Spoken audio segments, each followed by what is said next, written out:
دوستو آج کی ویڈیو میں ہم بات کریں گے پنڈی ایکسپریس جونیئر یعنی حارث روف کی 250 روپے کی مزدوری کرنے والا لڑکا کیسے پاکستان ٹیم میں پہنچا۔ یہ کہانی شروع ہوتی ہے 3 لڑکوں سے جب وہ پنڈی سے گجرانوالہ روانہ ہوئے۔ راولپنڈی میں ٹرائل ہو رہے تھے۔ تینوں لڑکے جب اسٹیڈیم میں پہنچے تو گیٹ کو تالا لگا ہوا تھا۔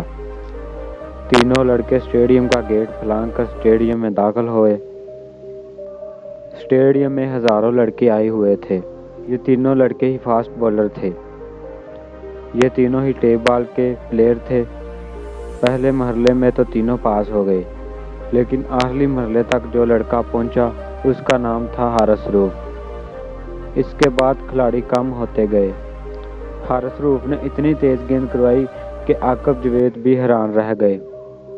اس گیند کی رفتار تھی 92.3 اور یہ ہی وہ گیند تھی جس نے حارث روف کی زندگی بدل دی۔ ایک انٹرویو میں حارث روف سے جب پوچھا گیا کہ کیا آپ کو پتا تھا کہ آپ اتنی تیز گیند پھینک سکتے ہیں، تو حارث روف نے کہا مجھے خود نہیں تھا پتا کہ میں اتنی تیز گیند کروا سکتا ہوں۔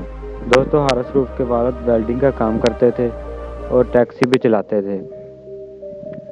حارث روف اسلام آباد کے ماڈل کالج میں پڑھتے تھے اور کالج کی فیس بھی خود دیتے تھے، جس کے لیے وہ ایک موبائل شاپ پر سیلز مین کے طور پر کام کرتے تھے، جہاں سے انہیں 250 روپے روزانہ کے ملتے تھے۔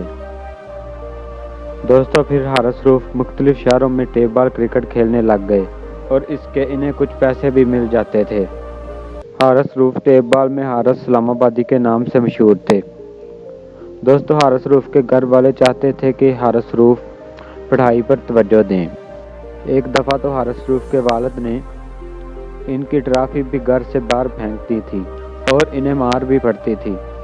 دوستو پھر حارث روف کا ایڈمیشن اسلام آباد انٹرنیشنل یونیورسٹی میں ہو گیا اور یہ اپنی یونیورسٹی کی کرکٹ ٹیم کی طرف سے کھیلتے تھے۔ جب کرکٹ ٹیم کے کوچ نے حارث روف کو کھیلتے ہوئے دیکھا تو انہیں لاہور قلندرز میں ٹرائل دینے کو کہا۔ حارث نے اس سے پہلے کبھی بھی ہارڈ بال کرکٹ نہیں تھی کھیلی۔ دوستو یہیں سے یہ کہانی شروع ہوتی ہے۔ سب پلیئر کو 8 ٹیم میں ڈیوائیڈ کر دیا گیا اور آخر میں 15 بہترین پلیئرز کو سلیکٹ کیا گیا اور حارث روف بھی ان میں شامل تھے۔ 2018 میں ان لڑکوں نے ابوظہبی میں T20 ٹرافی بھی جیتی۔ 250 روپے کی مزدوری کرنے والا حارث روف اب پوری دنیا گھوم رہے تھے۔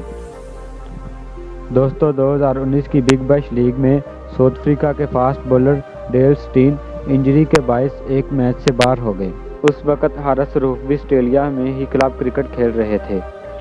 لاہور کے مالکان میں سے سمین رانا نے میلبورن اسٹار سے حارث روف کی بات کی اور اگر حارث روف پرفارم نہ کرے تو اس کی ذمہ داری بھی خود اٹھائی۔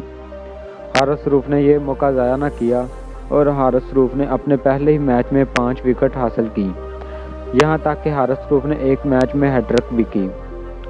پھر 2020 میں حارث روف کو پاکستانی اسکواڈ میں شامل کر لیا گیا اور اس کے بعد حارث روف نے اپنا پہلا میچ بنگلہ دیش کے خلاف کھیلا۔ آج حارث روف کو پوری دنیا جانتی ہے۔ بے شک اگر انسان سچے دل سے محنت کرے تو اسے اللہ کامیاب ضرور کرتا ہے۔ دوستو یہ تھی حارث روف کی کہانی۔